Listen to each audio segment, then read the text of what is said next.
Ok, sí.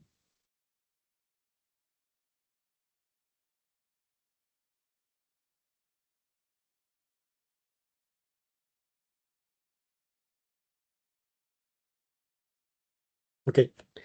Sí está grabando, entonces y cuando terminemos la reunión, espero que quede ahí, yo les paso la grabación. Ok, vamos a continuar. Em, y igual, Monse, si puede aceptar a los que van ingresando, si no me avisan. ¿Está bien? Sí, profe, yo le ayudo con eso. Gracias. Ok, entonces con respecto a la piel, entonces veíamos que tenemos estructuras de protección, que son escamas, ¿verdad? Pero hay escamas modificadas, las escamas generales y más, por así decirlo, más usuales son la de los, como dice su nombre, escamosos, ¿verdad? Que son las serpientes y los lagartos, ¿verdad? Que tienen esas estructuras más de queratina, ¿verdad? Bien desarrolladas, que le dan protección a la piel. Tiene una característica que estas estructuras están tan bien unidas que a la hora de hacer la muda o hacer la ecdisis, generalmente la van a mudar en un solo paquete, ¿verdad? Mientras que los cocodrilos y las tortugas principalmente van a tener otras estructuras de protección. Para el caso de los cocodrilos, tienen los osteodermos, ¿verdad? Que van a ser estructuras más osificadas, mucho más duras. También se mudan, llegan a mudar el osteodermo, pero la muda se hace de forma independiente. Em, ¿Verdad? Entonces vamos a tener en los cocodrilos estas estructuras de protección. Y para el caso de las tortugas, lo que vamos a tener son como placas óseas, también algo similar, que van a estar dando protección a, al caparazón, principalmente, al caparazón y al plastrón, que van a ser como estas estructuras de protección importante para lo que son órganos internos de las tortugas. La pregunta que le había mencionado es cómo está conformado el caparazón en las tortugas. ¿Alguien recuerda?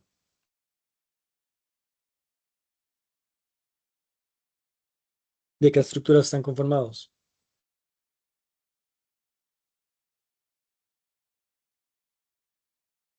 ¿No era queratina, profe? Pero pues sí, son este tipo de placas también que tienen como un poco más de creatina, pero el caparazón como estructura como tal tiene diferente conformación anatómica.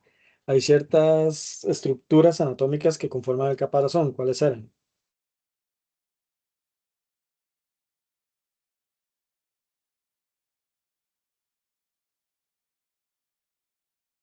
¿Recuerdan? No, yo no, profe. ¿Alguno? De los que están de los que están en el chat, ¿recuerda? No No. recuerdo si, digamos, era el nombre no lo recuerdo, pero era de, no sé, una parte eran caudal, tienen otro nombre, las que están por las axilas otro nombre, Ajá. Sí, como sí, esas ajá, partes exactamente. eran. Uno lo puede ver como escudos o como placas. Entonces vamos a tener diferentes placas estructuradas. Pero bueno, el caparazón como tal lo que va a hacer es una estructura anatómica que va a estar conformada por las vértebras y las costillas, ¿verdad? Dentro de las costillas, pues van a tener ciertos músculos intercostales y estas costillas o toda esta estructura ósea, que realmente lo que es una fusión de las costillas más las vértebras haciendo la estructura de caparazón, más la parte del esternón que está haciendo como la estructura del plastron. eh, es una estructura bastante sólida y bastante desarrollada con estos huesos, ¿verdad? Y van a tener protección por parte de estos escudos importantes, ¿verdad? Que son más escudos óseos que le van a hacer este tipo de coraza protectiva a las tortugas, ¿ok? Pero es importante recordar que el caparazón como tal es una expansión de las vértebras y las costillas en sí. Entonces, que cualquier lesión que sufre el caparazón en muchas ocasiones se tiene que tratar como una fractura, porque realmente está afectando a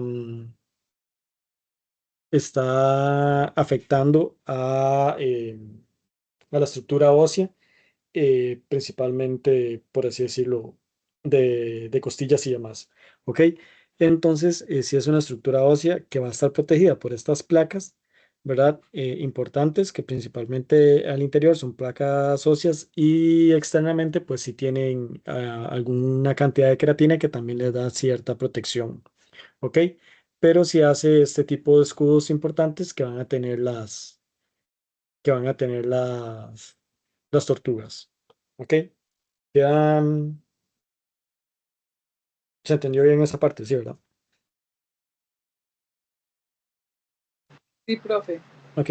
Y Sí. otra cosa que tienen las tortugas también, una característica es que sí tienen como una piel un poco más suave que a nivel del otro rastro del cuerpo, ¿verdad? Y en cabeza y demás, ya es una piel con menos protección, ¿verdad? Una piel un poquito más desnuda, que tiene cierta cantidad de escamas.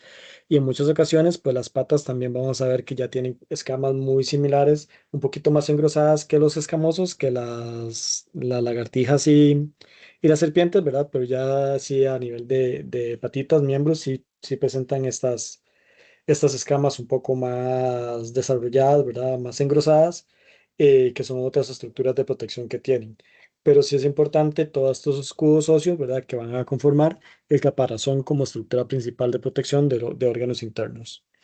No todas las tortugas tienen la capacidad de meter sus miembros y su cabeza dentro del caparazón, ¿verdad? Las que se ven mucho más limitadas a estas son las tortugas marinas, ¿verdad? En la cual ellas sí no tienen ninguna capacidad de poder retraer sus miembros a nivel interno del caparazón, mientras que las tortugas continentales, pues en su gran mayoría sí tienen cierta capacidad para hacerlo. Ok, dentro de características importantes de la piel, como les mencionaba, es la muda. Recordemos que al final todos los animales mudan o todos los animales van a cambiar, eh, digamos, la capa más externa de piel. En este caso, para el caso de los reptiles, pues en muchas ocasiones, principalmente los escamosos, que son los que tienen la muda mucho más visible, es porque por la conformación de estas estructuras queratinizadas de escamas, ¿verdad? Muy unidas, van a hacer esa muda totalmente, en la mayoría de los casos la hacen completa, ¿verdad? Es una muda que va a estar establecida y se va a dar de una forma puntual en la cual todas las escamas van a ser mudadas si se da de una manera adecuada, ¿verdad? Entonces vamos a tener que si es una muda completa, ¿verdad? Con una estructura que casi que, por así decirlo, es mm, quitársela completo, como zafar una media a la hora de hacer este tipo de muda. ¿Ok? Ese proceso muda, el término técnico es ecdysis, ¿verdad? Y ese cambio de piel importante que van a tener en forma puntual y total. Para el caso de cocodrilos y tortugas, pues también mudan, pero generalmente mudan como las placas más externas y la muda de estos es incompleta, ¿verdad? Se va mudando por placa y no como un todo, como pasa con las lagartijas y las serpientes. Ok. Otra característica que tienen principalmente los escamosos y está muy desarrollado en lagartijas es el ojo pineal. Como les contaba, principalmente el que lo tiene más desarrollado son las tuátaras, ¿verdad? Pero hay algunos lagartos que han mantenido esas características de ojo pineal, como para el caso de nuestro país, las iguanas y los anolis van a presentar este ojo pineal que lo tienen desarrollado y principalmente lo usan mucho como un órgano para establecer los ciclos circadianos. Principalmente lo que tiene es, por así decirlo, es como un tercer ojo que está Está unido a la glándula pineal y lo que hace es captar diferentes ondas de luz y esto les va a ayudar a los reptiles a establecer adecuadamente los ciclos circadianos, principalmente por esa cantidad de luz que van a captar. ¿Ok? Entonces, para el caso de nuestro país, como les digo, en las lagartijillas normales que nosotros vemos o en las iguanas, en ciertas ocasiones se puede ver este ojo pineal de una forma facilitada y está como en el área más parietal o por así decirlo, entre las parietales, entre los huesos parietales, vamos a tener esa estructura de ojo pineal ahí presente. Profe, Como ven, perdón, la sí. función. Es que la apunté, pero no está completa. La función más que todo es para establecer los ciclos circadianos, Ajá, ok. para más que todo obtener, sí, la luz y con esto activar, por así decirlo, todo el sistema a raíz de la glándula pineal para establecer los movimientos, ¿verdad? Que día de noche, la actividad principalmente del ciclo circadiano, descanso o actividad. Gracias, perfecto. Un gusto. En la anatomía igual, lo mencioné anteriormente, pero acá lo podemos ver, ya van a tener estructuras que les va a ayudar más a la locomoción en el medio terrestre, ¿verdad? Entonces ya van a tener y explorar muchos microhábitats en el medio terrestre, entonces ya van a tener un desarrollo sumamente importante de las garras y las uñas, ¿verdad? Esto les permite cavar, les permite subirse a árboles y demás, ¿verdad? Entonces esto permitió que se diera una mayor diversificación de este grupo por la facilidad que tenían de explorar nuevos ambientes, ¿ok? Entonces es una... Y recordemos que también, además de estas garras y uñas que les permite aferrarse a diferentes estructuras, a diferentes sustratos, también hubo una mayor facilidad para el caso de los movimientos articulares de los miembros, que también les permitió una mayor facilidad de movimiento. La termorregulación es sumamente importante.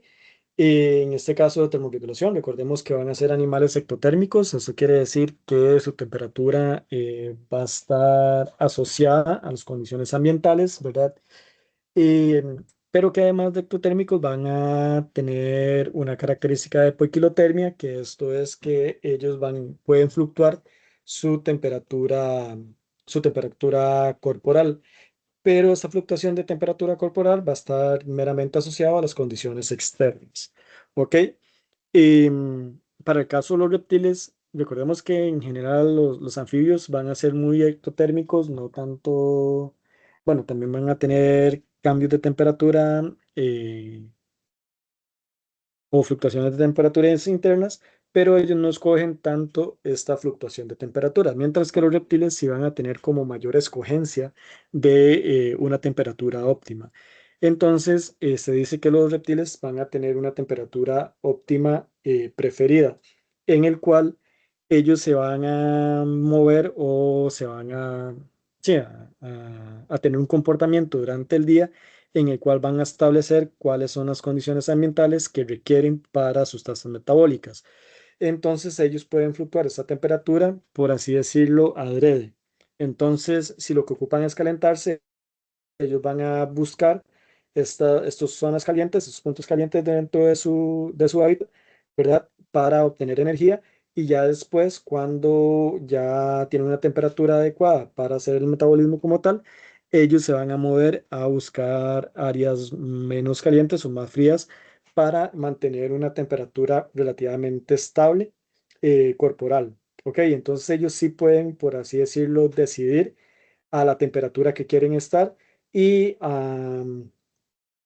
por así decirlo, buscar una temperatura óptima preferida. Para el caso de los anfibios es como más constante y no tienen como tanto esta particularidad de poiquilotermia, ¿verdad? De tener esas fluctuaciones de temperatura durante el día buscando una temperatura óptima. Mientras que los reptiles se dice que son más poiquilotermos porque sí pueden hacer esas fluctuaciones de temperaturas durante el día. ¿Sí queda claro estos términos? Sí. Ok, perfecto.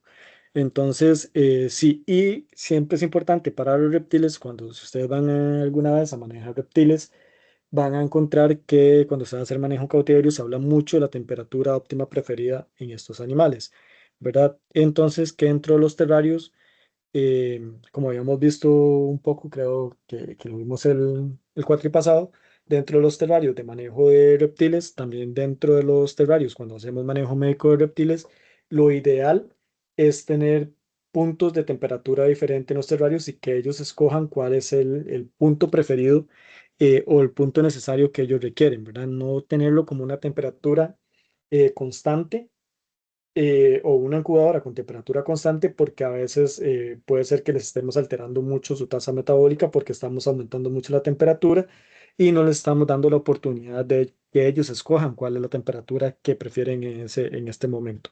Entonces son características importantes que tenemos que tener. Para el caso de anfibios en general, a veces uno puede tener una temperatura general a nivel ambiental que esté dentro del rango óptimo para ellos, pero no tienen tanta escogencia, ¿verdad? Ellos son como más generalistas en esa parte, mientras que los reptiles sí son muy especialistas en establecer en qué momento ellos quieren tener mayor temperatura o en qué momento realmente no lo requieren. ¿Ok? Es importante esa poiquilotermia que presentan los reptiles como tal. Entonces van a ser animales ectotérmicos poiquilotermos. ¿Ok? Dentro de la respiración en estos ya comparado a los anfibios, que cuál era la respiración principal que tienen los anfibios.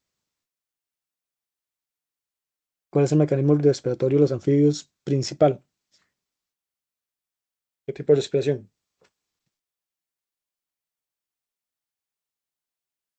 Mm, Es la de la bolsita de No, las ranas, pero se me olvida el nombre. no, pero esa era accesoria. La bucofaringe era accesoria. ¿Cuál era la Cutáneo. principal? Cutánea.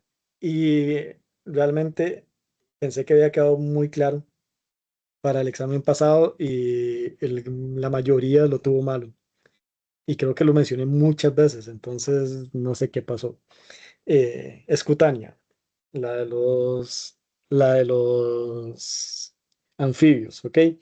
Pero recordemos que los anfibios tienen piel desnuda, entonces realmente no tienen ninguna estructura que les impida poder tener traspaso del aire a través de la piel, ¿verdad? O traspaso del oxígeno a través de la piel. Además de que es una piel muy vascularizada, entonces como no tienen una estructura y vemos que las capas de piel eran bastante pequeñitas, ¿verdad? Eso facilita a que se dé el traspaso de oxígeno a través de esta piel hacia la vascularización. Por eso la principal método de respiración de los anfibios es cutánea.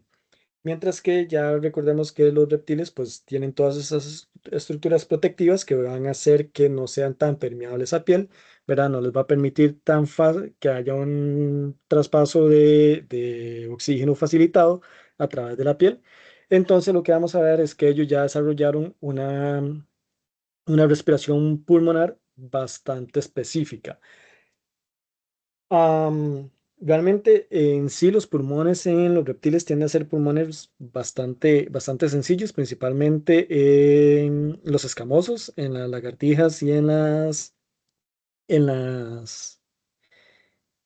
las serpientes. Van a tener son como más saquitos aéreos, ¿verdad? No tienen tanto parénquima. Para el caso de cocodrilos y tortugas son un poquito más parenquimatosos, ¿verdad? Pero sí van a ser estructuras bien desarrolladas para lo que es el consumo de oxígeno o el transporte de oxígeno. Importante es nada más recalcar que estos sacos aéreos van a tener estas estructuras de intercambio gaseoso, ¿verdad? Es similar al de los mamíferos y a las aves, pero en estas estructuras de intercambio gaseosos que serían en los mamíferos, los alvéolos, vamos a ver los alvéolos, en el caso de los reptiles se van a llamar faviolos, con F, faviolos, que van a ser estructuras análogas, ¿verdad? Y que van a ser que van a ser muy eficientes a la hora de hacer el, ah, a obtener oxígeno, ¿verdad? Y hacer el intercambio gaseoso, van a ser estructuras bastante eficientes, pero son un poquito más rudimentarias, ¿ok? Profe, Entonces, sí, y al ser cavidad como celómica, que está todo revuelto, ellos no necesitan vacío. sí necesitan vacío. Ahorita les menciono por cómo lo hacen. Pero es una muy buena pregunta, gracias. Em, sí, entonces los pulmones van a tener estas estructuras que son los faviolos que van a hacer el intercambio gaseoso, ¿verdad? Y que son muy adaptadas a esto. Em, y sí, tienden a ser como pulmones un poquito más rudimentarios, ¿verdad? Principalmente en serpientes. Si lo que vemos lo hacen como este tipo, no hacen como las estructuras, como los espacios alveolares en mamíferos, sino lo que hacen son como lamelas, ¿verdad? Bastante unidas, donde van a tener estas estructuras de intercambio, ¿ok? Los alveolos. Ahora bien, sí ok, ya hay una respiración pulmonar en la que sí ocupan una presión negativa para hacer el intercambio gaseoso y para permitir que los movimientos pulmonares se den.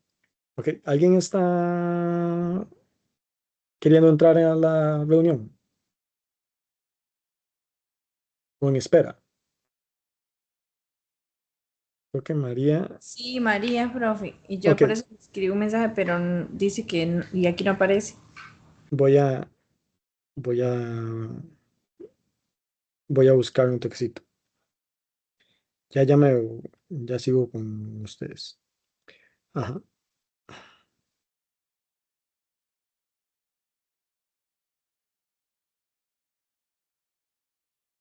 Listo, María, ya en la clase.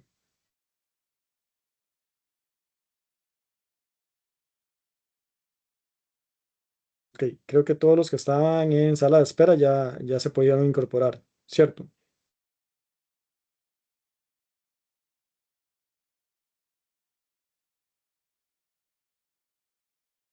Ok. Em, si ocupan una presión negativa, ¿verdad? Para hacer el movimiento pulmonar, ¿verdad? De inhalación-exhalación. Em, y principalmente lo que vamos a tener es que para el caso de si hay presión negativa y los movimientos generalmente o los respiratorios que van a hacer las serpientes y las lagartijas van a estar muy asociados con los músculos intercostales. Entonces los músculos intercostales van a tener, y vamos a ver, si recuerdan el sistema óseo de ellos, van a tener mayor cantidad de, de costillas, van a llegar mucho más atrás, ¿verdad? Es para darle protección a los órganos y también para ser eficientes a la hora de hacer estos movimientos intercostales para permitir la respiración, ¿verdad? Que se expandan y se contraigan los pulmones. Entonces, para el caso de los escamosos, serpientes y lagartijas van a estar muy establecidos por estos músculos intercostales. Para el caso de las tortugas, vamos a ver que las costillas van a estar formando, ¿verdad? Ya hablamos de esto, van a estar formando el caparazón, entonces no se pueden extender tanto, eh, no se pueden llegar a extender tanto, entonces los músculos intercostales pues no tienen tanta función, principalmente para las tortugas, pues este cambio de presión negativa y movimientos pulmonares van a estar muy relacionados a movimientos musculares de las extremidades. Va a estar más asociado a estos movimientos musculares de los miembros posteriores y anteriores principalmente.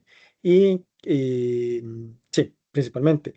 Mientras que los cocodrilos tienen una condición interesante en su respiración, es que los cocodrilos no tienen un músculo diafragmático que separa a la cavidad torácica con la cavidad abdominal, pero sí tienen un análogo músculo diafragmático que va a estar unido a, que va a estar unido por la musculatura de los miembros posteriores, perdón, y que va a llegar a unirse con el hígado, ¿verdad? Tienen una estructura, sí, un músculo que está uniendo estas dos estructuras, ¿verdad? Que van a tener una función como diafragma y lo que va a hacer es que ellos van a tener un movimiento de este músculo en el cual lo que van a hacer es a bajar o subir el hígado y este movimiento de subir y bajar el hígado lo que les va a permitir es la contracción, eh, el movimiento pulmonar, ¿verdad? Y va a facilitar a la respiración. Entonces ellos sí tienen un, por así decirlo, sí tienen un análogo de diafragma. Sin embargo, la ubicación anatómica va a ser totalmente contraria, va a mantener esa cavidad celómica, ¿verdad? Pero sí va a tener esas estructuras que le van a permitir el movimiento principalmente a nivel del hígado, que les va a facilitar la respiración, ¿verdad? Los movimientos de inspiración y expiración pulmonar. ¿Ok? Entonces, aunque no tienen un diafragma como tal, sí tienen mecanismos para que se dé la relajamiento y contracción de los pulmones y se dé una respiración mucho más facilitada pulmonar. ¿Ok? Entonces vamos a ver que dependiendo del grupo taxonómico, ¿verdad? Que incluye a los reptiles, pues son sus mecanismos específicos. ¿Sí queda claro? Sí. Sí, Ok, profe. perfecto. Ok, entonces sí es una respiración. Y como les digo, ya los cocodrilos y las tortugas pues tienen unos pulmoncitos un poco más desarrollados, un poco más parenquimatosos, no tan simples que como el de las serpientes y las lagartijas. Ahora bien, hay una característica importante en serpientes para el caso de los pulmones es que las serpientes no tienen ambos pulmones desarrollados. Muchas de las serpientes van a tener un pulmón vestigial y el pulmón vestigial generalmente es el pulmón derecho. El que van a tener más desarrollado va a ser el pulmón izquierdo para la mayoría de los grupos. Sin embargo, aquí es importante y es una pregunta de examen, es para las serpientes, el grupo de las boas, los boides o la familia boide, va a tener ambos pulmones desarrollados. Es un poco más pequeño o más rudimentario el pulmón izquierdo, ¿verdad? Tienen el pulmón derecho, perdón, no, el pulmón izquierdo es un poco más rudimentario, ¿verdad? Pero sí tienen ambos pulmones desarrollados. Entonces las boas sí tienen los dos pulmones funcionales, ¿ok? Mientras que las otras serpientes van a tener un pulmón rudimentario. Profe, eso no lo entendí muy bien. Entonces, digamos, los que tienen los pulmones como más desarrollados son las Cocodrilos y tortugas. y cocodrilos, ajá. Ujú, Lagartijas y serpientes tienen el izquierdo más desarrollado que el derecho. ujú. Y las No, boas, perdón. El derecho es más desarrollado que el izquierdo. el derecho. Ajá, el derecho Ah, en las serpientes es mucho más, es el pulmón funcional, el izquierdo es rudimentario. Sin y ese, embargo, sin embargo, en las boas, ambos pulmones son funcionales.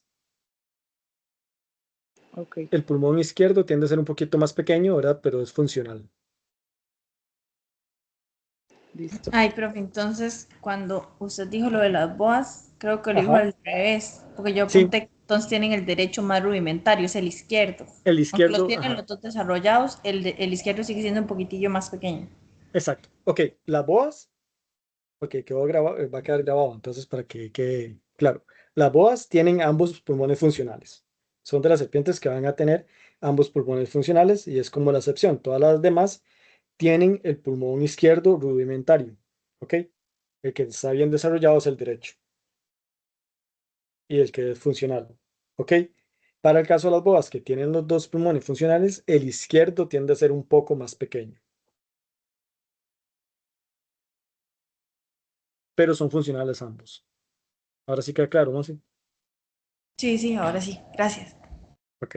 Entonces, sí, el derecho es el que está bien desarrollado en todas, ¿verdad? Y para el caso de las boas, también el izquierdo está desarrollado, es un poco más pequeño, pero ambos son funcionales. Es el grupo de serpientes que mantiene ambos pulmones funcionales. Profe, y una pregunta, este del Ajá. músculo diafragmático que usted hablaba, eso Ujú. es todos los reptiles, serpientes, lagartijas, No, tortugas, cocos. no, solamente los cocodrilos Ah, solo van cocos. a tener este análogo de músculo diafragmático. Ok, Ajá. listo. Ajá. Las lagartijas, recordemos que la respiración la van a hacer con los músculos intercostales y las serpientes, ajá. Y las tortugas principalmente con movimientos musculares de los miembros.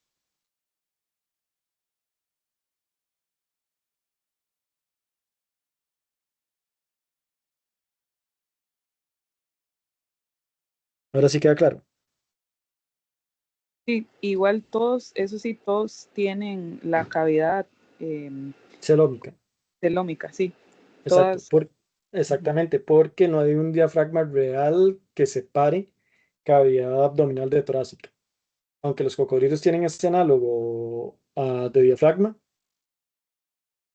eh, digamos, ellos igual mantienen la cavidad celómica como tal. Profe, yo en Ajá. lo que anoté, eso es lo que me preocupa, que ese análogo en cocodrilos, Ajá. este, se viene desde pulmón hasta miembro posterior, no es Ujú. anterior. No, posterior, posterior. Ok, entonces eso como que lo jala y mueve el hígado y el hígado golpea el pulmón y lo mueve.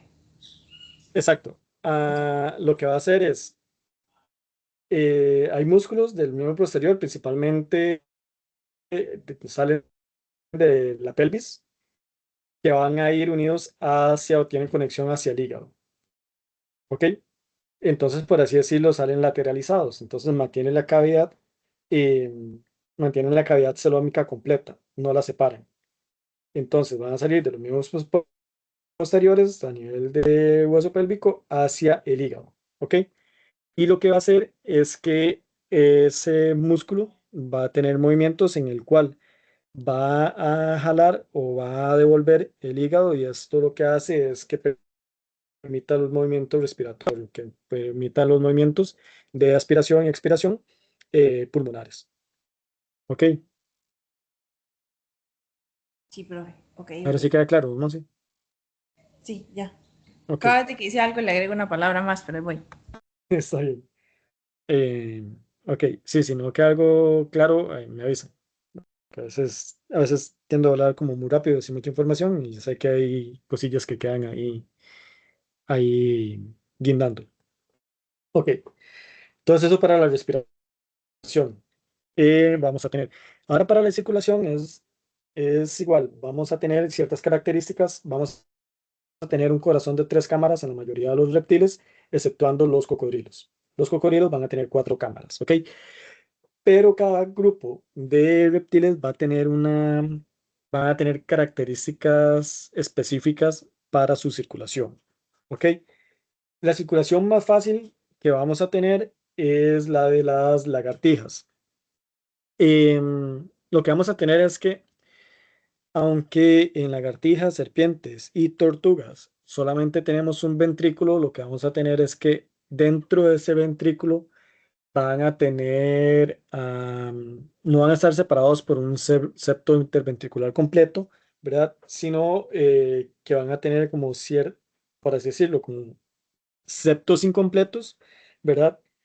Que hacen que sea una sola cámara, pero que tenga ciertas divisiones internas. Y esto lo que va a hacer es establecer algunas cavidades dentro de este ventrículo, ¿ok? Entonces vamos a tener una cavidad arteriosa, una cavidad venosa, em, principalmente dentro de los ventrículos, y estas cavidades lo que va a permitir es que se dé una separación parcial de la sangre oxigenada con la sangre no oxigenada, ¿ok? Entonces, la circulación más fácil que vamos a tener eh, em, va a ser la de las lagartijas, en el cual lo que vamos a tener es que tanto el ventrículo izquierdo como el ventrículo, perdón, el atrio izquierdo como el atrio derecho van a llegar directamente hacia el ventrículo. ¿Ok? Lo que vamos a tener es que por movimientos del corazón y cambios de presiones, se va a establecer que el septo lo que va a separar, por así decirlo, van a ser las arterias pulmonar y las aortas, ¿ok? Entonces, lo que vamos a tener es que por cambio de presiones, lo que se va a permitir es que la sangre desoxigenada que llega del atrio derecho pase directamente por este septo incompleto que tiene el ventrículo y hacia pase como hacia la parte derecha de este ventrículo donde va a estar unido, donde va a estar la arteria pulmonar. Entonces va a permitir que la sangre desoxigenada fluya hacia esta parte derecha del corazón, ¿verdad? Por medio de este septo incompleto y que pase directamente a la arteria pulmonar y vaya hacia los pulmones a oxigenarse. Mientras que la sangre oxigenada que llega al atrio izquierdo se va a mantener como por así decirlo, el hemiventrículo izquierdo y a la hora de hacerse la contracción va a salir por la aorta que se va a mantener unidos a este ventrículo izquierdo. ¿Ok?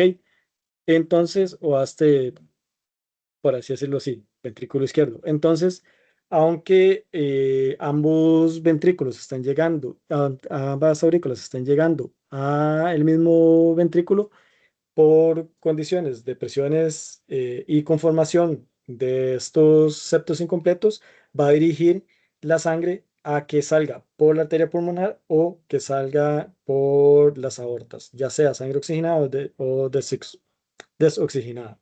¿Ok? ¿Queda claro? Es la más fácil, entonces, si no queda claro, para tratar Profe, de explicarlo más detallado. sinceramente, yo llegué hasta la parte que dice que por movimientos del corazón y cambios de presiones, Ujú. y usted empezó a explicar que venía de un lugar y se iba para el ventrículo, pero como tiene tres cavidades, yo tengo metida en la cabeza las cuatro cavidades que uno imagina. Ok, ajá, ajá. Entonces me quedé Vamos a ahí. hacerlo, ajá, vamos a hacerlo así. Ok, las lagartijas, las serpientes y las tortugas solo tienen un ventrículo, pero ese ventrículo va a tener pliegues, para no llamarle septo, para que no se confundan.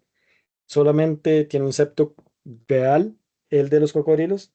Em, Esos corazones van a tener pliegues, ¿verdad? Que son incompletos, que van a subdividir el ventrículo como tal, la cámara ventricular. ¿Ok? Hasta ahí bien. Sí, eso sí lo apunté. Ok. Profe. Entonces, ajá. ¿Quién tiene? Blanco, ¿usted tenía una pregunta o quién tenía una pregunta? No, yo no, profe. ¿Usted no? Ok. Em, Pero sí entonces, quedé bateado con la ok, circulación. ok, ok, ok. Voy a tratar de hacerlo lo más fácil. Em, ok, entonces, ellos ah, van a tener estos pliegues, ¿verdad? Que van a separar el ventrículo en diferentes cámaras. Para el caso de para el caso de las lagartijas, tanto el atrio derecho como el atrio izquierdo van a llegar directamente hacia el ventrículo, por así decirlo, en la cámara atrial, ¿ok? Donde va a llegar la sangre. Hasta ahí vamos bien,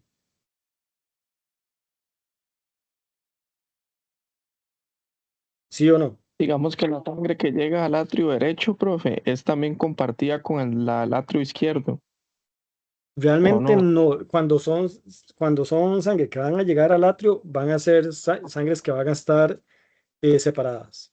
El atrio va a recibir sangre, el atrio derecho, como cualquier atrio derecho o aurícula derecha, va a recibir sangre desoxigenada, ¿cierto? Que viene del sistema. Sí, Ok. Sí, sí, Y ahí el sí, entonces. atrio, ajá, y el atrio izquierdo va a recibir sangre oxigenada que viene de los pulmones. Hasta ahí Ok. bien. Los atrios tienen la misma función que en la circulación de mamíferos que conocemos Ok, y eso que aves. usted dice que va a llegar directamente hacia el ventrículo es porque evidentemente al solo haber uno y ambos tienen Solamente, que tener exactamente, comunicación, ¿verdad? exactamente. Solamente puede llegar al mismo ventrículo porque solamente tienen uno. Sí, Entonces, acá los atrios están normales, pero van a llegar a solamente un ventrículo. Aquí lo que vamos a tener es cómo se va a distribuir la sangre dentro de las cavidades internas de ese ventrículo. Entonces, la sangre que llega, vamos a hacerlo un ciclo normal. La sangre que llega a la aurícula derecha pasa a el ventrículo, principalmente a la cavidad izquierda, pero por presiones y por distribución de estos pliegues que tiene el corazón interno, hace que la, la sangre desoxigenada pase por esta cavidad que tiene el septo, que es interrumpida, pase directamente hacia la cámara pulmonar, por así decirlo, ¿verdad? O la cámara derecha del corazón.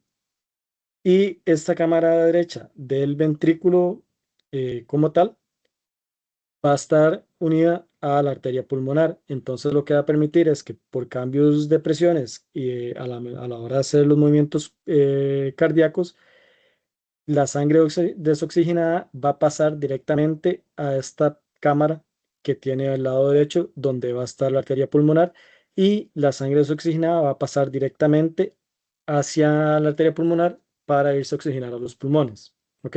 Cuando se oxigena los pulmones, la sangre va a llegar por el ventrículo izquierdo, que la sangre va a ingresar hacia la cámara izquierda del ventrículo, ¿verdad? Y por cambios de presiones y movimientos cardíacos, esta sangre va a llegar y va a salir directamente por las aortas, ¿ok? Entonces, siempre se va a dar una pequeña cantidad de mezcla de sangre, pero por así decirlo, estas subdivisiones que va a tener el ventrículo interno y cambios va a permitir que el flujo sea, por así decirlo, separado, ¿ok?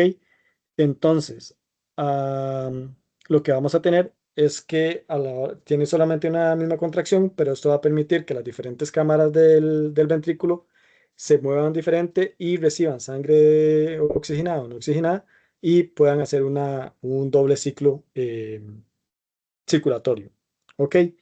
No sé si ahora queda más claro.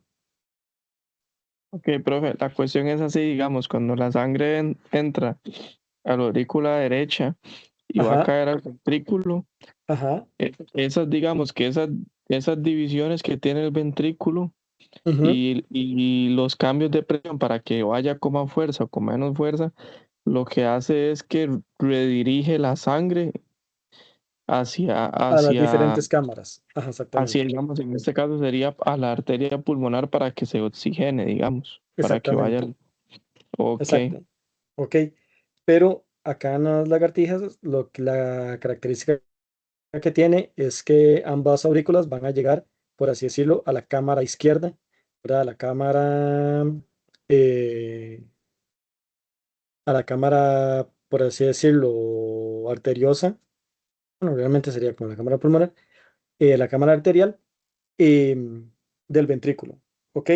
Entonces, por movimientos y por estructuras internas de ese ventrículo van a dirigir la sangre hacia la cavidad derecha para pasar a la arteria pulmonar o la van a mantener en la cavidad izquierda cuando viene oxigenada para salir por aortas. Así en palabras sencillas. ¿Ya queda más claro? listo, profe. Ok. ¿A alguien no le quedó claro?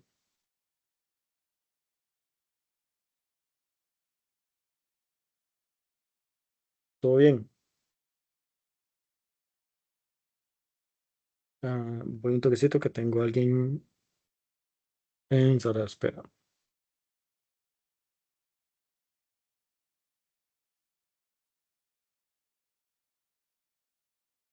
Ok, ya claro, chicos. Entonces, esa es la lagartija.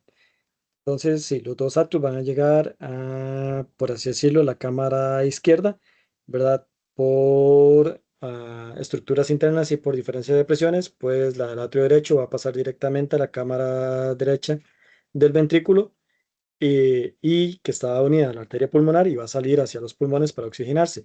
Mientras que la del atrio izquierdo, que ya llega oxigenada, se queda en la cámara izquierda y simplemente va a salir por aortas, ¿verdad? Para llegar hacia sistémico, ¿ok?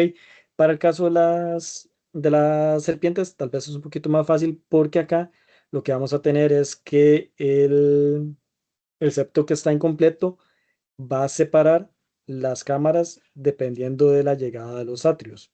Entonces, el atrio izquierdo va a llegar, por así decirlo, a la parte, el atrio derecho, perdón, va a llegar a la cámara derecha del corazón, mientras que el atrio izquierdo va a llegar a la cámara izquierda del ventrículo. ¿Ok? Entonces, lo que va a pasar es que nada más va a llegar la sangre por el atrio derecho, va a llegar a la cámara derecha y va a pasar a la arteria pulmonar de forma facilitada. Mientras que la sangre que llega oxigenada por el atrio izquierdo a la cámara izquierda, luego de esta por contracción, tiene que pasar por esta abertura del septo hacia las aortas que está al lado derecho al lado derecho del ventrículo. Y acá es donde, digamos, se hace como el circuito donde ingresan ambas sangres, oxigenada o desoxigenada, pero por los pliegues internos hace que estas sangres no se mezclen. ¿Ok? Para el caso de las tortugas, en las tortugas tienen una característica relativamente interesante y es una circulación similar al de las... Sí, ay, perdón. Dame un chance, dame un chance, dame un chance. Ujú. Este, el de las serpientes es nada más que la misma cosa de arriba, nada más que los pliegues internos, bueno, que la sangre que llega a izquierda no la tiene tan facilitada como lo que llega a derecho y no oxigenada.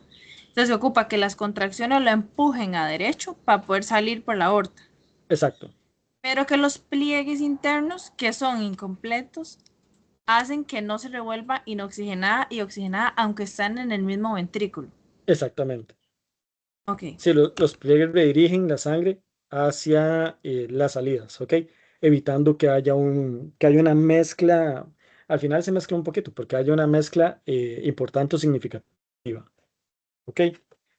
Entonces, si en serpientes, la característica que va a tener en sí es de que la que llega al atrio derecho va a pasar directamente a la cámara derecha del corazón, ¿verdad? Mientras que la que llega al atrio izquierdo va a llegar directamente a la cámara izquierda del corazón, pero para salir tiene que pasar hacia la cámara derecha, ¿ok? Aunque los pliegues hacen que se distribuya de una forma tal que evita que se mezcle con la sangre que llega desoxigenada. ¿Sí queda claro? sí. Ok. Sí, profe. Ok, la de las tortugas es algo similar al de las lagartijas, ¿verdad? Em, Solamente que en las tortugas tienen la característica, acá es lo que cambia, es que las aortas, una va a quedar unida a la cámara izquierda del ventrículo y otra aorta va a estar en la cámara derecha. Ahora bien, cuando se da la circulación del atrio derecho hacia hacia la arteria pulmonar, ¿verdad? Que va desoxigenada, hace por así decirlo, un circuito facilitado, ¿verdad? Va a pasar por por esta unión que hay entre el septo interventricular, ¿verdad? Y va a pasar hacia la arteria pulmonar para oxigenarse. La que llega al atrio izquierdo, pues va a quedarse en la cámara izquierda y va a salir fácilmente por la arteria derecha que está unida hacia el atrio izquierdo, hacia cámara del atrio izquierdo. Lo que va a tener la característica de las tortugas, que es como hacen inmersión, ¿verdad? Cuando ellas están en inmersión, lo que pasa es de que esta sangre se cierra, lo que es la arteria pulmonar, porque ya no necesita dirigir sangre hacia los pulmones, ¿verdad? Porque los pulmones no están funcionales cuando están haciendo inmersión. ¿Y qué pasa? Que se abre la aorta izquierda. Entonces, cuando están en inmersión, lo que se va a hacer es que a nivel de cámara derecha se va a dar una mezcla de sangre oxigenada con la desoxigenada y va a pasar esta sangre mezclada hacia la aorta izquierda como tal. ¿Ok? Entonces, acá esta distribución de las aortas en la cámara izquierda y la cámara derecha principalmente tiene una función de reciclar sangre cuando están en inmersión. ¿Queda claro?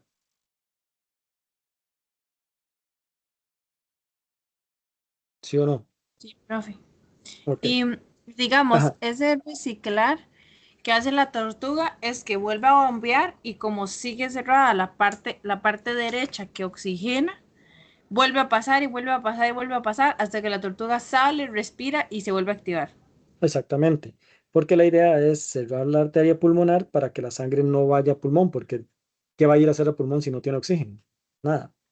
Entonces, lo que se va a hacer es que esa arteria pulmonar se cierra y lo que se da es de que se va a dar una mezcla de sangre semioxigenada y va a salir por la aorta izquierda, ¿verdad? Que esa va a tener eh, sangre mezclada, ¿ok? Principalmente para hacer un reciclado de oxígeno, ¿ok? La aorta derecha queda igual, ¿verdad? Queda funcionando con la cámara ventricular derecha e izquierda. Sí, Sí, ok. Y la del cocodrilo, ya el cocodrilo, esta es un poquito más fácil. El cocodrilo ya tiene un circuito normal de circulación, ¿verdad? Ya tiene cuatro cámaras. Recordemos que ya los cocodrilos tienen cuatro cámaras, pero tiene una particularidad importante, que es que las aortas, en la base de las aortas hay un foramen, se llama el foramen de Panizza, que lo que hace es unir las aortas como tal. Y este foramen tiene una importancia vital en en la inmersión, ¿verdad? De los cocodrilos. Cuando los cocodrilos hacen las inmersiones y se mantienen sumergidos, lo que va a pasar es que igual no nos sirve de nada que la sangre se vaya hacia pulmones, ¿verdad? Se vaya hacia arteria pulmonar.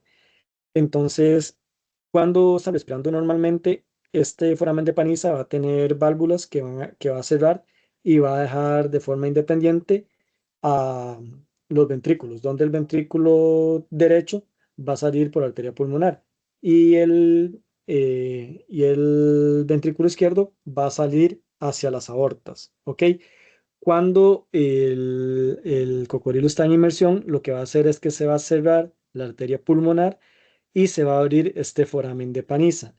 La aorta izquierda tiene conexión con el ventrículo derecho.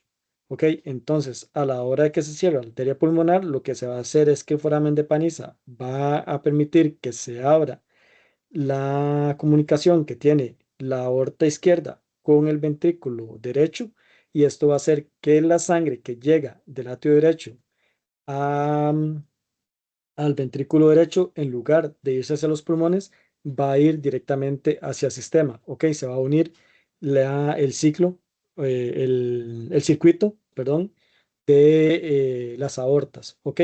Entonces, la sangre que viene no oxigenada del corazón va a llegar del sistémico, ¿verdad? Del atrio derecho, va a salir directamente por las aortas y se va a mezclar con la sangre oxigenada como tal. Y esto lo que hace es una recirculación y un reciclaje también de oxígeno, ¿ok? Por eso es que los cocodrilos son tan eficientes a la hora de hacer inmersiones y pueden durar hasta 12 a 24 horas debajo del agua, ¿verdad? Sin respirar, porque tienen este mecanismo súper eficiente de reciclaje de oxígeno.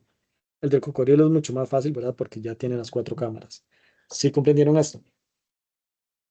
sí, parcialmente. ¿A dónde es que tampona el foramen de Paniza? ¿Ve mi... Sí, ajá, sí lo veo. El puntero, hay un puntero chiquitito rojo. Bueno, no sé dónde queda. Sí. Voy a cambiarlo a verde porque no sé. Y puede ser uno más grande. Aquí. Ok. Ajá. El foramen de Paniza está acá. Que lo que va a hacer es en la base de las aortas, va a unir las aortas. ¿Ok? La aorta derecha va a salir del ventrículo izquierdo. Sí. Y la aorta izquierda va a salir del ventrículo derecho. Hasta ahí claro, ¿no? Sí. Ujú. Ok. ¿Qué pasa? Cuando tenemos una respiración normal afuera, esta conexión que tiene la aorta izquierda con el ventrículo derecho está cerrada. Sí. ¿Por Ajá. qué? Porque lo que vamos Porque a el hacer es corazón está funcionando normal. normal, exactamente. Entonces lo que ocupamos es que la sangre salga por la arteria pulmonar para irse a oxigenar. ¿Sí? Ujú, Cuando está ujú. en inmersión, ya no necesitamos que la sangre se vaya hacia pulmones. Entonces lo que pasa es que se cierra por diferencia de presiones y demás, se cierra la arteria pulmonar. Sí. Sí. Y esta válvula que la aorta izquierda tiene con la aurícula derecha se abre. Entonces, la sangre que llega al atrio izquierdo hacia el ventrículo derecho, en lugar de irse hacia la arteria pulmonar, lo que va a hacer es redirigirse hacia, Ya. ujú, Hacia sistémico, exactamente, sin hacia hacer sistema, circulación pulmonar. sin hacer circulación pulmonar. Ok. Exactamente. Entonces se redirige todo hacia sistémico. ¿Ok? Por esta unión del foramen de Pavaniza que va a permitir que eso suceda. En cierta parte, digamos, por presiones, digamos, la sangre que sale oxigenada del ventrículo izquierdo y del ventrículo derecho por presiones van a hacer que esta válvula se cierre. Entonces, toda va a salir por la arteria. Cuando está en normal, cuando está en inmersión, se cierra esta y por presión se abre esta y ya va a comunicar esa sangre que va a ir ahí. Ya, claro. Sí, profe. Gracias. Ok. Es relativamente más fácil. Ok. Todos los demás les queda claro las circulaciones. Sé que a veces es un poco complejo, complejo entenderlo, ¿verdad? Y establecerlo, pero simplemente lo que vamos a tener es que, aunque solo sea un ventrículo, van a haber, van a haber estructuras internas, ¿verdad? Van a haber pliegues internos que van a redirigir por movimientos de presiones y demás la sangre hacia circuitos separados para que se evite la mezcla de la sangre oxigenada con la no oxigenada. Dependiendo del grupo de reptiles que tenemos, lo que va a cambiar un poco es la posición principal de los atrios y de las aortas, dependiendo de en qué cámara van a ingresar o van a salir, ¿verdad? Pero que por estos movimientos propios de cada uno de los taxones, pues hacen ciertos circuitos internos diferentes dentro del ventrículo, ¿ok? Em, evitando que la sangre se mezcle. Al final es lo que queremos tener. Sin embargo, las tortugas como tal son las que sí van a tener una mezcla de sangre, principalmente en la aorta derecha, en la aorta izquierda, perdón, en la cual sí se va a mezclar un poco la sangre cuando está en inmersión. Ok, ¿sí queda claro? Sí, profe. Ok, ¿cómo estamos hasta acá? ¿Cansados, no cansados? No, profe, Sí. súper bien. Ok, No, yo perfecto. sí estoy un toquecillo cansada, pero le hago. Hagámosle. Igual ok, hoy salimos a las 5, entonces nos quedan 50 minutos. Que lo que podemos hacer es ver como las partes de fisiología y anatomía y ya las partes de enfermedades la dejamos para la próxima semana, ¿les parece? Para que no Sí, sea tan, profe. tan pesado. Sí, mejor. Ok. Hasta acá queda claro. Sí. Si alguien Si les no pregunta, morimos en circulación, yo no creo que eso sea más ok, difícil. no, no, si alguien les pregunta cómo es la circulación en una serpiente, ya se lo pueden explicar. Ya le voy a decir paniza y que él saque conclusiones. No, ese es cocodrilos. Serpientes no tienen panza. No, no, sí, profe. Mal, Ok. todo mal. Sí, yo qué madre. Voy a Y empezar de nuevo. usted, Profe, 2 horas para nada. Ok. em, Deme un toquecito para ver. Chicos, deme un chancito nada más para ver un mensaje.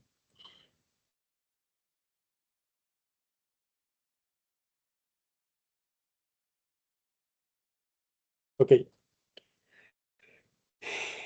Em, ok, con extensión. Ya eso es un poquito más fácil. Nada más recordemos que son oricotélicos, ¿verdad? Lo que van a excretar es ácido úrico.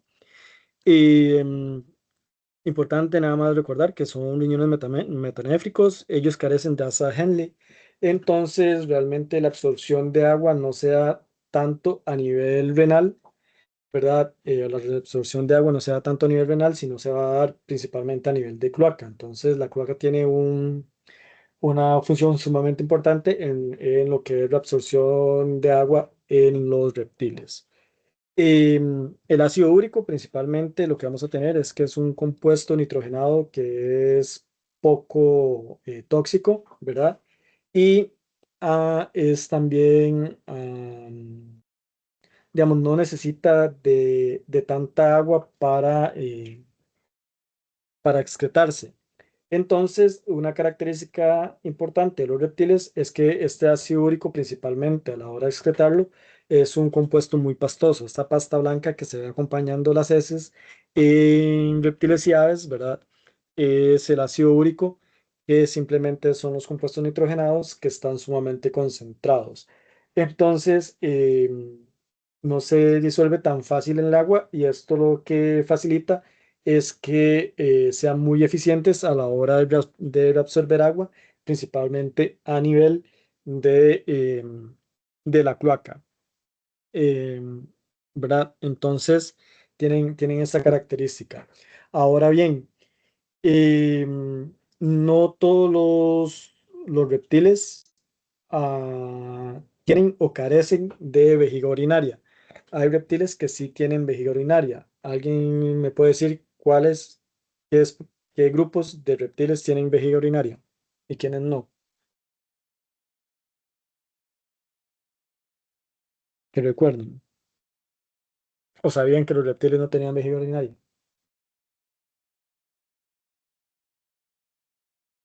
yo no No. sabía, profe, la verdad.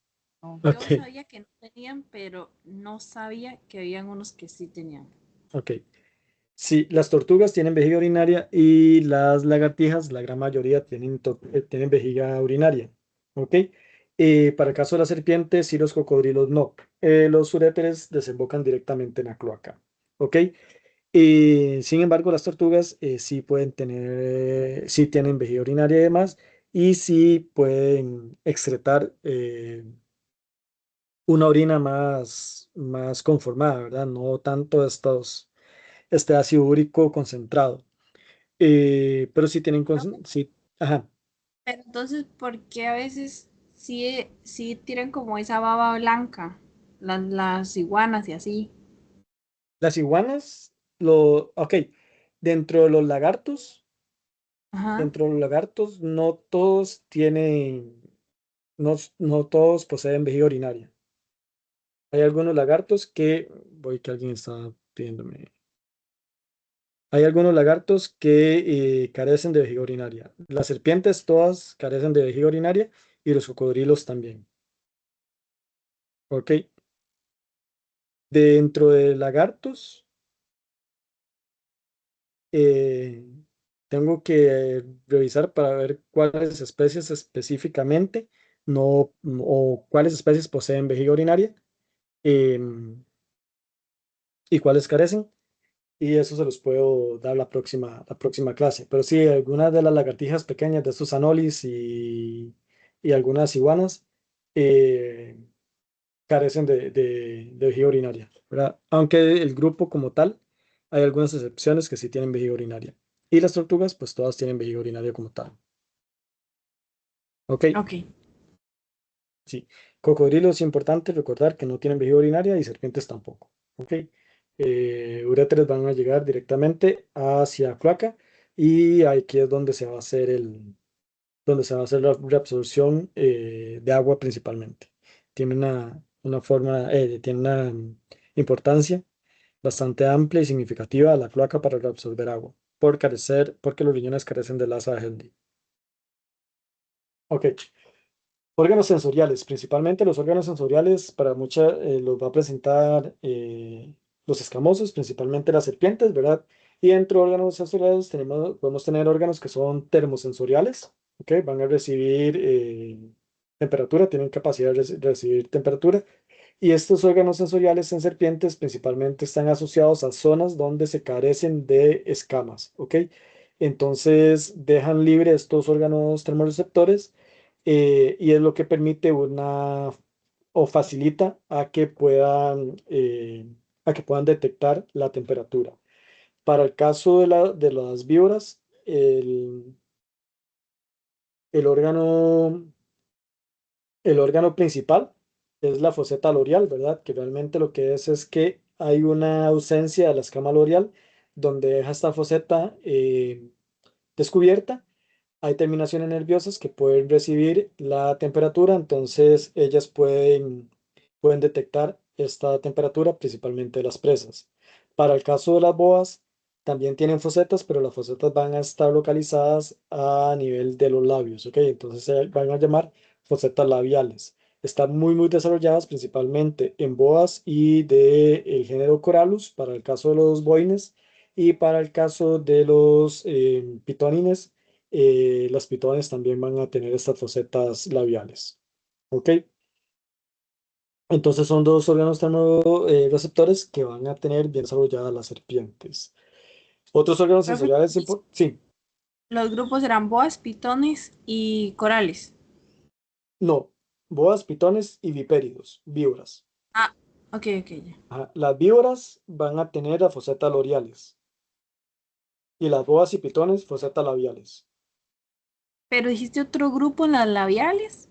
¿Tres grupos? Ajá, no, de las labiales Ajá, dentro de las boas o la subfamilia, los boines, que es una ajá. subfamilia, el género Corallus la tiene bien desarrollada, los tiene bien desarrollados. Esa era la palabra. Ujú. Género Corallus. Ok, gracias.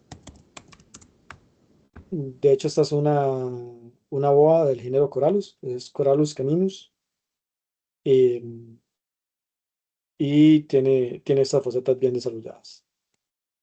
Para Costa Rica, las boas que tienen fosetas bien desarrolladas, tenemos las Corallus, las boas de manglar o las de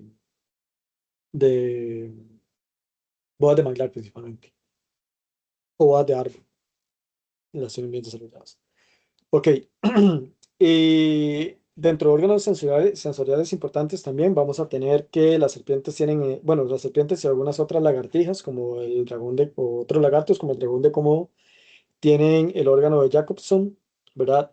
Y esto va a estar asociado también a que tengan una lengua bífida.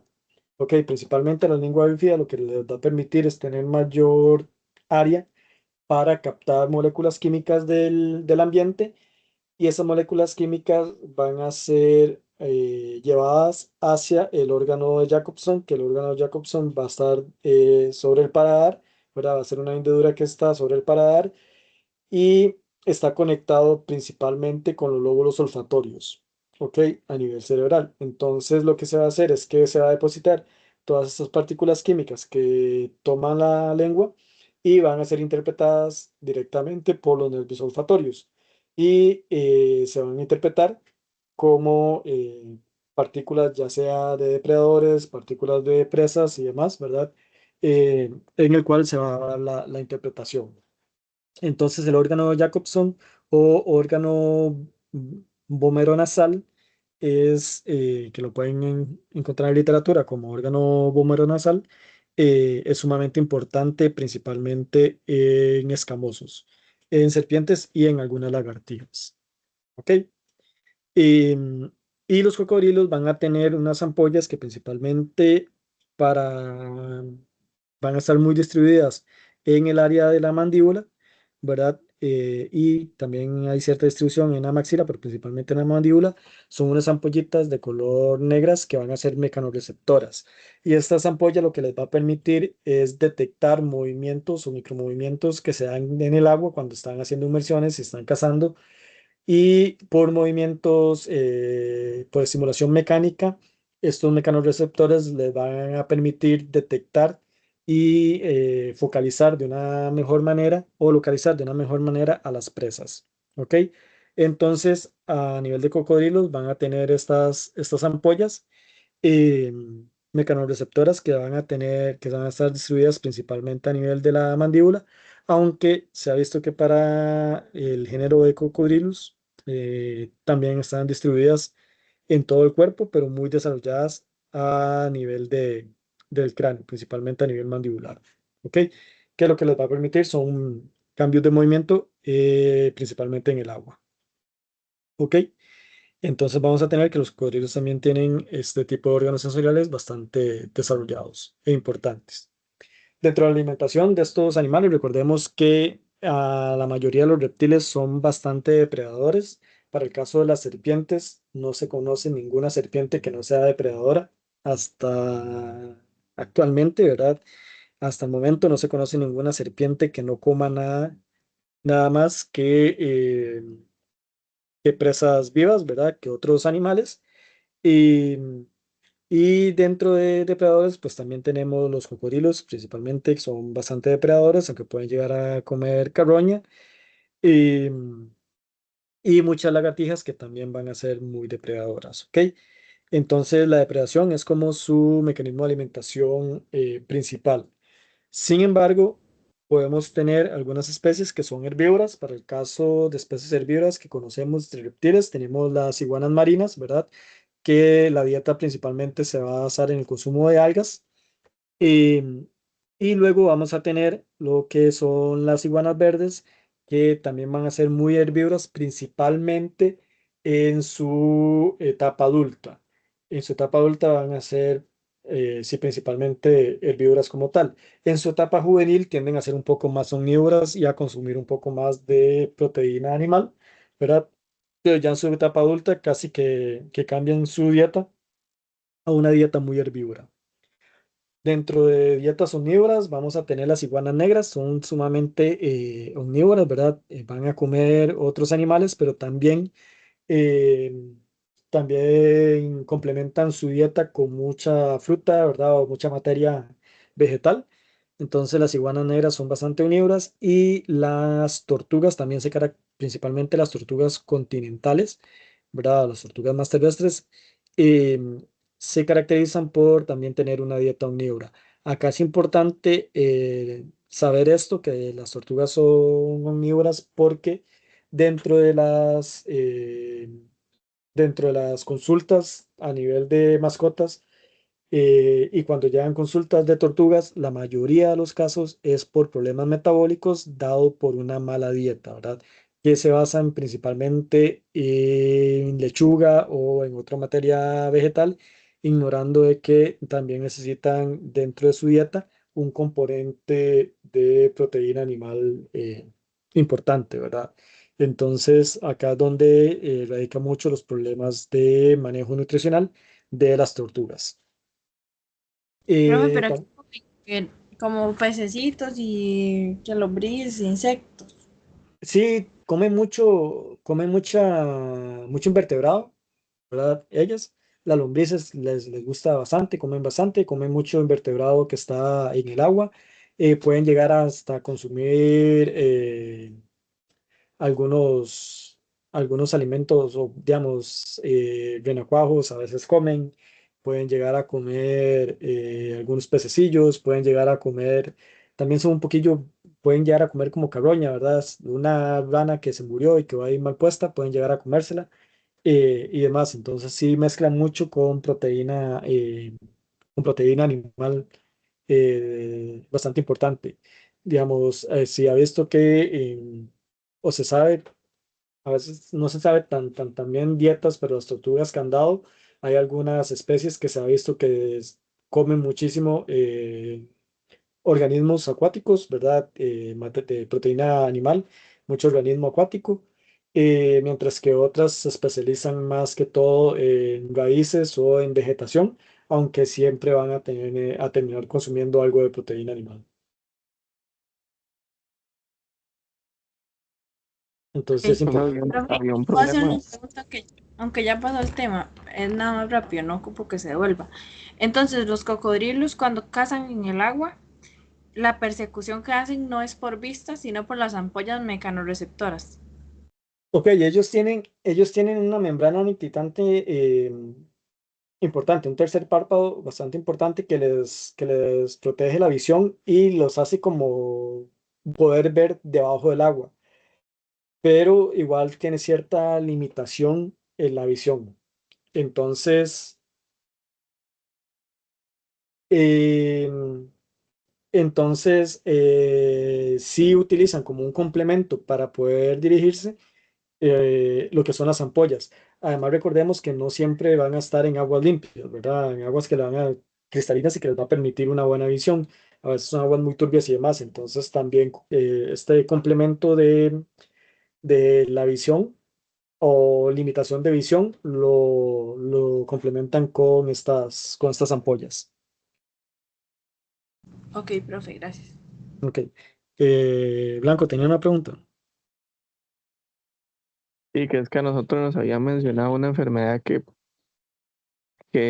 poseen las tortugas por un déficit en una vitamina. ¿Usted me puede recordar, profe?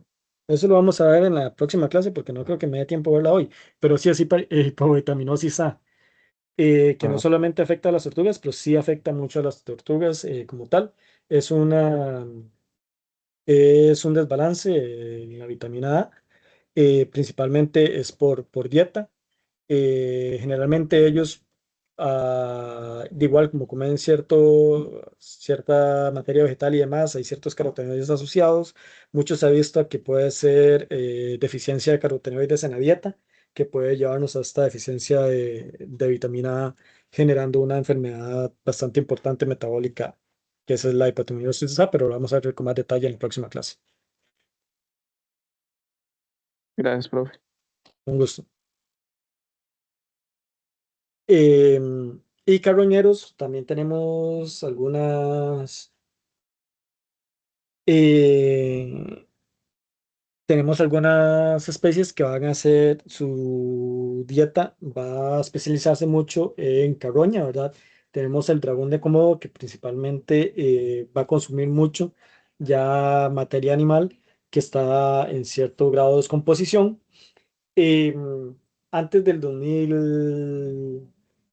Bueno, en el 2009 se estableció o se determinó que los dragones de Komodo sí poseen veneno, entonces sí tienen glándulas de veneno, pero las glándulas de veneno, al igual que monstruo de Gila o las lagartijas venenosas, están a nivel mandibular y no maxilar como las serpientes, ¿verdad? Pero sí tienen glándulas de veneno, tienen un veneno neurotóxico y es un veneno que utilizan para controlar a sus presas. No es un veneno que actúa tan rápido como el de las serpientes, sino que es un poco más lento, ¿verdad? Por eso dura tanto en que las presas después de la mordedura mueran, duran algún tiempo ahí, digamos, cayendo poco a poco. Y además tienen muchas bacterias, como cualquier otro reptil, en la boca que lo que ayuda es a que se dé una acción bacteriana, una infección bacteriana secundaria, ¿verdad? Y esto facilita que se dé la descomposición de los inicial de los animales para un mejor consumo. Entonces, van a especializarse principalmente en comer materia muerta, ¿verdad? Carroña. Sin embargo, cuando a veces la pueden llegar y las presas ya están muy débiles y caen, están vivas, pueden comenzar a consumirla igual estando viva la presa. Pero generalmente consumen mucho ya cuando la presa está muerta, ¿ok? En estado de carroña. Se especializa mucho, pero sí ya se sabe que sí tienen glándulas de veneno y sí secretan veneno en su mordedura, además de una gran cantidad de bacterias que le ayudan a la putrefacción de la presa como tal, o la carne de la presa cuando ésta muere. ¿Ok? Entonces tenemos este tipo de alimentación, pero igual, los, los, la iguana negra, los garrobos a veces también pueden llegar a comer, uno los puede ver comiendo carroña. Entonces vemos que son un poquito más omnívoros y también pueden llegar a comer un poquillo de carroña. Ok, reproducción, recordemos que, sí, No sé si vamos, se sale el tema. ¿quién Ah, es? Fabiola. Ah, Es Fabi, que bien. me surge la duda ahorita de que estos animales que consumen carroña, ¿qué tipo de nutrientes van a consumir con ese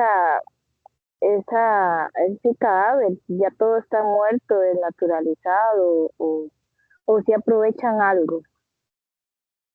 Realmente aprovechan tanto, aprovechan algo. Y igual recordemos que también al final mucha de la microbiota también sirve como facilitadora de degradar nutrientes y demás.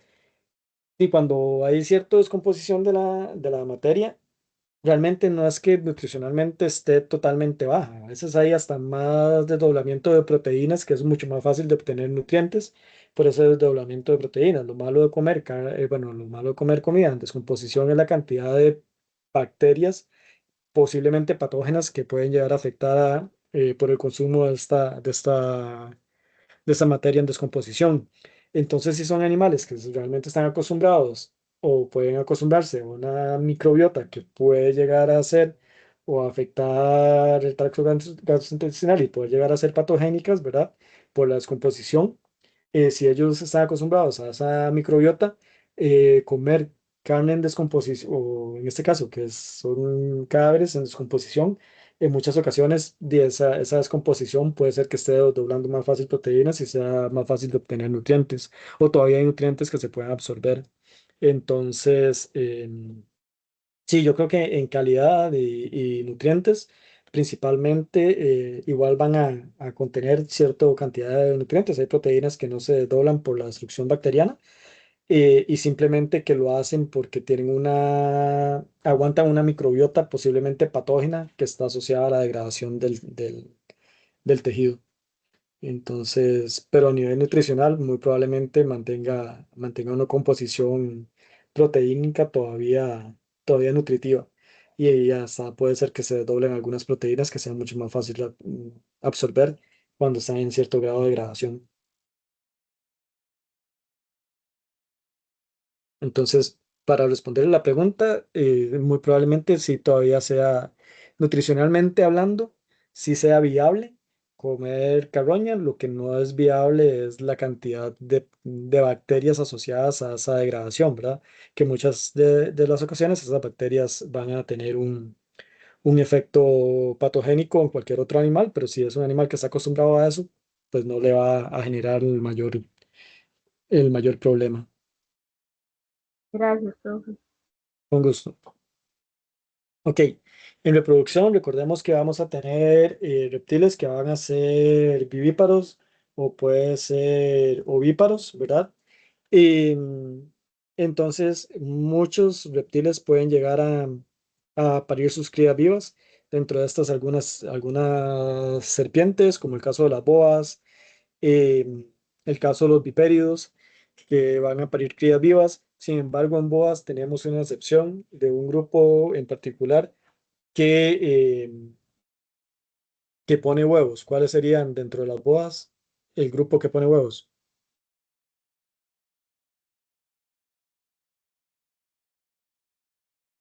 Recuerden. Profe, yo me acuerdo que lo vimos en la gira, pero no recuerdo cuáles eran. Ok. ¿Alguien recuerda? Si lo vimos en la gira. ¿No es la de árbol, profe? No. No, no me acuerdo. Ok. Si lo vimos en la gira, lo vimos en la gira del Clomiro, lo vimos en la gira de Suave, si no me equivoco. Ok. En las boas En las bodas, principalmente las pitones ponen huevos. Todas las bodas verdaderas, por así decirlo, paren crías vivas. ¿Ok? En vipéridos, ¿cuál es para Costa Rica o para el neotrópico? ¿Cuál es el único vipérido que pone huevo?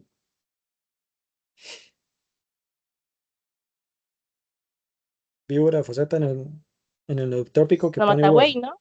Matagüey, muy bien. Todas las otras paren crías vivas. Y en la mayoría de los colúbridos, la familia colúbrides, sí, la mayoría van a tener la reproducción por medio de huevos. ¿Ok? Lagartijas, muchas ponen huevos, aunque hay algunas lagartijas que van a parir sus crías vivas, ¿verdad? Para el caso de cocodrilos y tortugas, todas ponen huevos. ¿Ok? Características interesantes o casos interesantes que tenemos que tener en lagartijas es que hay algunas lagartijas que su reproducción va a ser facultativa. Entonces, dependiendo del ambiente, ellas pueden poner huevos o parir crías vivas. ¿Ok? Dependiendo de las condiciones que están. Tenemos una especie para el caso de Costa Rica que es Celophorus malaquiticus, que es esta especie o lo que le llamamos lagartija espinosa de tapia, es como lo más normal que que la vemos. Son de esas verdecitas que tienen el cuello azul, los machos, ¿verdad? Que siempre están en las tapias de las casas. Estas lagartijas son facultativas en su modo de reproducción. Lo que van a hacer es que ellas tienen una distribución muy amplia a nivel regional, a nivel geográfico. Entonces tenemos poblaciones que son de zonas bajas como poblaciones que son de zonas altas. Generalmente las poblaciones de zonas altas van a tener eh, variables ambientales mucho más adversas, temperaturas temperaturas, digamos, cambios de temperatura muy abruptos, ¿verdad? Durante el día puede haber mucha radiación y ser muy caliente, y durante la noche puede llegar a tener temperaturas muy frías, ¿verdad? Como el caso del Cerro de la Muerte y todas estas zonas donde esta especie se distribuye. Y cuando tiene condiciones muy adversas ambientales, ella opta por parir las crías. ¿Ok? Entonces, pare las crías vivas. Pero en zonas bajas, donde las condiciones ambientales son mucho más estables, esta especie puede optar por poner huevos en lugar de parir crías vivas. ¿Ok? Entonces, tiene una reproducción facultativa dependiendo del ambiente en el que está. Em, y también vamos a tener que hay lagartijas que son partenogenéticas, ¿ok? Esto quiere decir que realmente lo que son es que paren cloncitos, ¿verdad? Todas son idénticas a la madre. em, Todas son idénticas a la madre y tienen el mismo genoma como tal. Em, Entonces, estas especies también pueden llegar a tener partenogénesis. Se ha visto también partenogénesis en, en algunas serpientes, también que pueden tener esa característica de partenogénesis. Lo que sí tiene una característica también es que cuando la variabilidad genética tiende a llegar a ser muy, muy baja o a tener una población de muchos clones, hay cierta activación hormonal en el cual las hembras pueden desarrollar embriones machos para darle variabilidad genética a la población. Entonces, no es que siempre va a ser una población partenogenética, sino que eventualmente, dependiendo de la presión genética que tenga, se pueden desarrollar machos para así aumentar la variabilidad genética de la población. En órganos copuladores, recordemos que las tuátaras no tienen un órgano reproductor como tal, ¿verdad? Mientras que todos los otros reptiles sí tienen órganos copuladores. El que es más interesante y el que se sale, digamos, de la norma son lo del órgano copulador de los escamosos, de las lagartijas y las serpientes, en el cual está bifurcado, ¿verdad? El pene está bifurcado y lo que se genera son dos semipenes bien desarrollados. Y cuando sea la cópula, solamente uno de los semipenes es el que penetra la cloaca de la hembra. ¿Ok? El otro queda afuera. Entonces, y va a depender de cómo llega a posicionarse el macho. No hay una diferencia significativa entre el hemipene derecho y el hemipene izquierdo a la hora de la cópula, ¿verdad? Simplemente es por facilidad de acomodo. Pero sí, entonces los escamosos tienen estas estructuras reproductivas desarrolladas en hemipenes. Ok, entonces aquí, chicos. Con ese mensajito de abajo que la temperatura definía el sexo. Ah, Era perdón. Sí. Para el caso de cocodrilos y tortugas, recordemos que el sexo está definido por la temperatura de la, del nido. Pues entonces sí se va a establecer mucho o sí va a estar muy determinado la cantidad de hembras y machos dependiendo de la temperatura a la que se expuso el nido en general. ¿Ok? Em, si no me equivoco, tengo que buscar porque siempre se me olvida, pero si no me equivoco, en, ah, en cocodrilos, las temperaturas altas van a establecer una alta cantidad de machos, mientras que temperaturas bajas principalmente van a dar hembras, y en tortugas es viceversa. Temperaturas altas, machos, y temperaturas bajas, hembras. No, mentiras, temperaturas altas hembras y temperaturas bajas machos. Entonces, pero el dato se los doy de forma adecuada la próxima semana. Ok, Ok. hasta acá, chicos, eh, ¿tienen alguna pregunta? Profe, ¿puedo quedarme un poquito con usted a hablar después? ¿Otra vez? Que si después de la reunión me puedo quedar hablando con usted un rato. Sí, sí, claro. Ok, ya, denme un toquecito, chicos. Bueno, hasta aquí sería la clase. Entonces, denme un chancecito nada más porque tengo que ir a recoger unos cadáveres. Ya vuelvo. Por si tienen alguna pregunta. 5 minutos.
Ok, chicos, todavía están por acá. Sí, profe. Sí, profe. Ahí me disculpan, por favor. Es que ya no nos a dejarme los cadáveres. Ok, entonces, ya a partir de acá vamos a comenzar con la parte de manejo médico, pero esta la dejamos para la próxima semana. Eh, entonces, para la clase de hoy, de generalidades, un poquito de biología, ecología, fisiología de reptiles, ¿les queda alguna pregunta, alguna duda? ¿Quedó todo claro? Profe, sí, todo claro. Ok. Si, digamos, con la parte de circulación, que creo que fue lo que se enredó un poquito más, si no entendieran algo, cualquier cosa ahí lo podemos retomar la próxima semana. Entonces ahí pueden repasar y me dicen para retomarlo la próxima semana por aquello que no quedara, de que no quedara del todo claro. ¿Está bien? Sí, profe, muchas gracias. Sí, profe. Con gusto. Y voy a tener la grabación que se quedó grabando. Si dijeron algo mientras no estaba, quedó grabado, salados.